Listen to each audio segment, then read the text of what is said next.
Historic hub में आपका स्वागत है। दोस्तों, आज की वीडियो में हम बात करेंगे भारतीय प्राचीन इतिहास के बारे में, विदेशी लेखकों से मिलने वाली जानकारी के बारे में। तो चलिए दोस्तों जानते हैं। दोस्तों, वीडियो में आगे बढ़ने से पहले आप हमारे चैनल को सब्सक्राइब करें, लाइक करें और बेल आइकन को प्रेस करें, जिससे कि हमारे द्वारा बनाई गई महत्वपूर्ण वीडियो की जानकारी सबसे पहले और आसानी से मिल सके। तो चलिए दोस्तों जानते हैं। सबसे पहले बात करते हैं चीनी लेखक फाहियान की। यह चीनी यात्री गुप्त नरेश चंद्रगुप्त द्वितीय के दरबार में आया था। इसने अपने विवरण में मध्य प्रदेश के समाज एवं संस्कृति के बारे में वर्णन किया है। इसने मध्य प्रदेश की जनता को सुखी एवं समृद्ध बताया है। यह 14 वर्षों तक भारत में रहा। समयुगन, यह 1858 में भारत आया। इसने अपने 3 वर्षों की यात्रा में बौद्ध धर्म की प्राप्तियां एकत्रित की। हेनसांग, यह हर्षवर्धन के शासनकाल में भारत आया था। हेनसांग 629 ईस्वी में चीन से भारतवर्ष के लिए प्रस्थान किया और लगभग 1 वर्ष की यात्रा के बाद सर्वप्रथम वह भारतीय राज्य कपिसा पहुंचा। भारत में 15 वर्ष तक ठहरकर 645 ईस्वी में चीन लौट गया। वह बिहार में नालंदा जिला स्थित नालंदा विश्वविद्यालय में अध्ययन करने तथा भारत से बौद्ध ग्रंथों को एकत्र कर ले जाने के लिए आया था। इसका भ्रमण वृत्तांत CU की नाम से प्रसिद्ध है, जिसमें 138 देशों का विवरण मिलता है। इसने हर्षकालीन समाज, धर्म तथा राजनीति के बारे में वर्णन किया है। इसके साथ साथ सूर्य और शिव की प्रतिमाओं का भी पूजन किया था। हेनसांग के अध्ययन के समय नालंदा विश्वविद्यालय के कुलपति आचार्य शीलभद्र थे। यह विश्वविद्यालय बौद्ध दर्शन के लिए प्रसिद्ध था। इतिसंग, यह 7वीं शताब्दी के अंत में भारत आया। इसने अपने विवरण में नालंदा विश्वविद्यालय, विक्रमशिला विश्वविद्यालय तथा अपने समय के भारत का वर्णन किया है।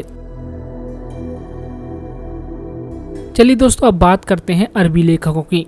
अल-बिरूनी, यह महमूद गजनवी के साथ भारत आया था। अल-बिरूनी ख्वारिज़म या खीव आधुनिक तुर्कमेनिस्तान का रहने वाला था। अरबी में लिखी गई उसकी कृति किताब उल हिंद या तहकीके हिंद भारत की खोज आज भी इतिहासकारों के लिए एक महत्वपूर्ण स्रोत है। यह एक विस्तृत ग्रंथ है जो धर्म और दर्शन, त्योहारों, खगोल विज्ञान, कीमिया, रीति रिवाजों तथा प्रथाओं, सामाजिक जीवन, भारतोल तथा मापन विधियों, मूर्तिकला, कानून, मापतंत्र विज्ञान आदि विषयों के आधार पर 80 अध्याय में विभाजित है। इसमें राजपूतकालीन समाज, धर्म, रीति रिवाज, राजनीति आदि पर सुंदर प्रकाश डाला गया है।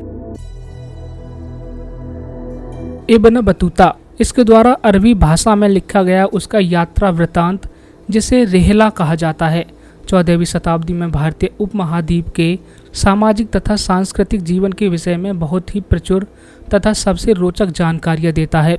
1333 ईस्वी में दिल्ली पहुंचने पर इसकी विद्वता से प्रभावित होकर सुल्तान मोहम्मद बिन तुगलक ने उसे दिल्ली का काजी या न्यायाधीश नियुक्त किया था।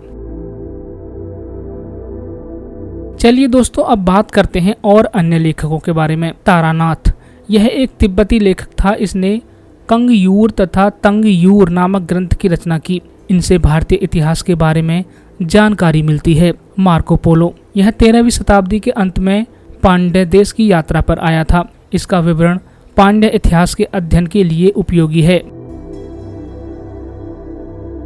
चलिए दोस्तों, अब बात करते हैं भारतीय इतिहास के बारे में पुरातत्व संबंधी साक्ष्य से मिलने वाली जानकारी के बारे में।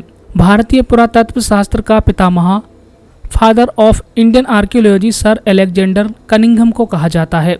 1400 ईसा पूर्व के अभिलेख बोगाजकोई से वैदिक देवता मित्र, वरुण, इंद्र और नासत्य के नाम मिलते हैं।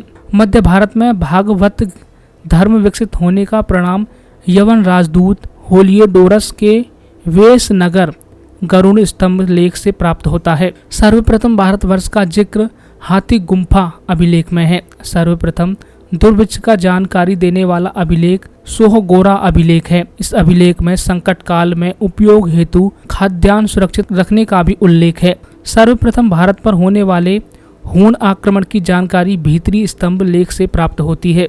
सती प्रथा का पहला लिखित साक्ष्य एरंड अभिलेख से प्राप्त होता है। सातवाहन राजाओं का पूरा इतिहास उनके अभिलेखों के आधार पर लिखा गया है। रेशम बुनकर की श्रेणियों की जानकारी मंदसौर अभिलेख से प्राप्त होती है। कश्मीर नवपाषाणिक पुरास्थल बुर्ज होम से गर्तावास का साक्ष्य मिलता है। इनमें उतरने के लिए सीढ़ियां होती थीं। यहाँ मनुष्य के साथ उसके पालतू कुत्ते को भी दफनाने की प्रथा प्रचलित थी। प्राचीनतम सिक्कों को आहत सिक्के कहा जाता है। इसी को साहित्य में कांसा पर्ण कहा गया है। सर्वप्रथम सिक्कों पर लेख लिखने का कार्य यवन शासकों ने किया था।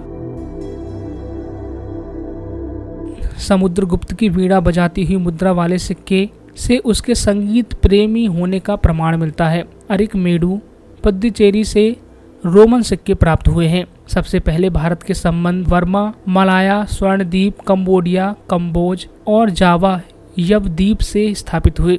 उत्तर भारत के मंदिरों की कला की शैली नगर शैली एवं दक्षिण भारत के मंदिरों की कला द्रविड़ शैली कहलाती है। दक्षिणापथ के मंदिरों के निर्माण में नागर और द्रविड़ दोनों शैलियों का प्रभाव पड़ा, अतः यह वेसर शैली कहलाती है। पंचायतन शब्द मंदिर शैली, पंचायतन शब्द मंदिर रचना शैली से संबंधित है। एक हिंदू मंदिर तब पंचायतन शैली का कहलाता है जब मुख्य मंदिर 4 सहायक मंदिरों से घिरा होता है। पंचायतन मंदिर के उदाहरण हैं कंदारिया महादेव मंदिर खजुराहो, ब्रह्मेश्वर मंदिर भुवनेश्वर, लक्ष्मण मंदिर खजुराहो, लिंगराज मंदिर भुवनेश्वर, दशा अवतार मंदिर देवगढ़ उत्तर प्रदेश, गोंडेश्वर मंदिर महाराष्ट्र।